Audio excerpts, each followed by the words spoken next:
بسم اللہ الرحمن الرحیم اللہم صلی علی محمد و آلہ و اطرتہ بعدد کل معلوم لک۔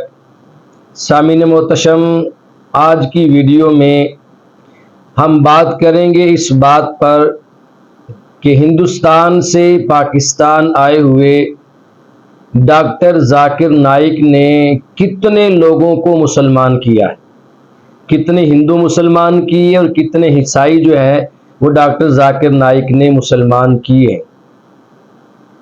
سب سے پہلے سر دست تو یہ بات ہمیں سمجھنی چاہیے کہ ڈاکٹر ذاکر نائک صاحب پاکستان تشریف لائے ہیں اور کراچی کے اندر اور مختلف شہروں کے اندر ڈاکٹر ذاکر نائک کے لیے ایک ماحول بنایا گیا، لوگوں کا ہجوم جمع کیا گیا اور ایک سوال و جواب کا سیشن ڈاکٹر ذاکر نائک کے لیے تیار کیا گیا، اور بہت سارے ویڈیو کلپ جو ہیں سوشل میڈیا پہ گردش کر رہے ہیں کہ فلاں بندے نے ڈاکٹر ذاکر نائک سے سوال کیا، انہوں نے بھرپور جواب دیا، عیسائی کے سوال کا جواب دیا، مسلمان کا جواب دیا، اور کئی ویڈیوز میں یہ بھی سنا ہے کہ ڈاکٹر ذاکر نائک کے سوال کے جواب میں عیسائی مسلمان ہو گیا۔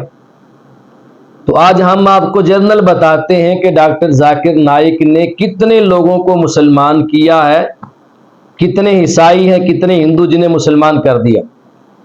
تو یہ بات یاد رکھنی چاہیے کہ اس چیز کا تو ہمیں علم نہیں ہے کہ کتنے مسلمان کیے جو عیسائی تھے یا ہندو تھے۔